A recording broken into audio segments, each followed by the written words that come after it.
talking about? Tigas talaga ng mukha mo eh, no? Ikaw naman talaga nagpakalat ng video ah. Ano ba, pinagsasabong mo ba kami? Wait, ano to? Pinagbibintangan mo ba ako? Hey, this is bullying! Mama mo, bullying. Lumalabas yung pagkakanto ko sa'yo eh. Dinay-dinay ka pa, may pruweba naman kami. Amin na. Girls, pag-usapan mo Amin natin na, ito, please! Yakap na sa mukha mo eh. Meg, winner! Effective lahat ng viral vids natin. I saw connections bash Jenny. O di ba sa'yo yung cellphone na yan? Nakita lang naman naming tatlo na nag-message sa'yo si Giselle na kayo yung nagpakalat ng video. Mga pakialamera, pa-victim. Diba ilang beses na natin itong pinanaktis? Kakalbuhin na talaga. Oh my God! Yes, Miss Dara. Megan and the girls are safe. Of course, Miss Dara. Wala pong mangyayari masama sa kanila. Not on my watch. Sige, Miss Dara, I have to go po.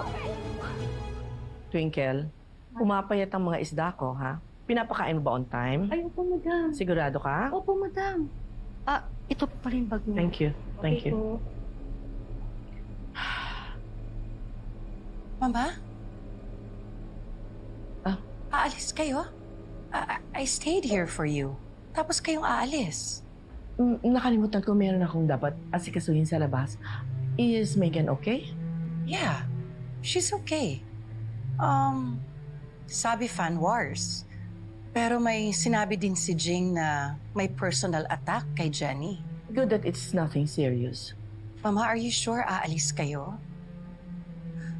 Masama yung pakiramdam niyo kanina. I'm okay. Aasikasuhin ko lang yung mga ilang properties ko sa Tagaytay, okay? Where's my driver?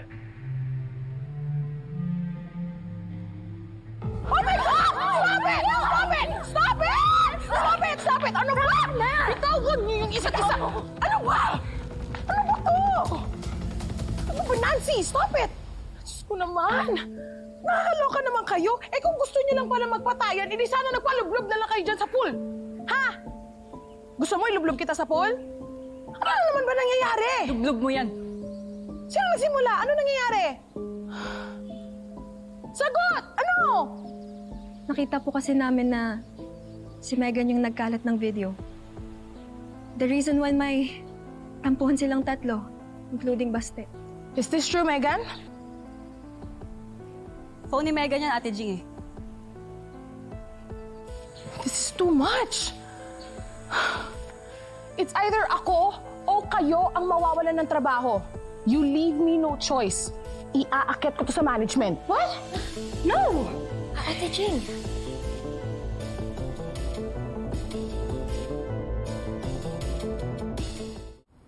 Bakit ko kayo nilagay sa iisang bahay? Nilagay kayo sa iisang bahay dahil gusto namin magkasundo-sundo kayo.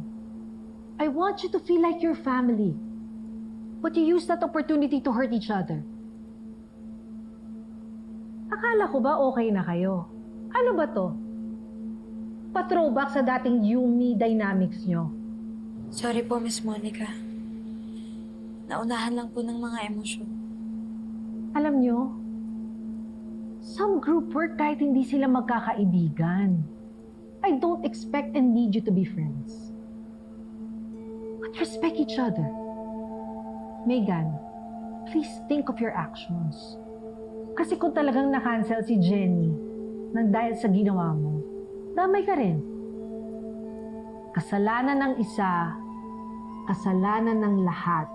Because nakatag kayo as Yumi. You are Yumi. I'm warning you.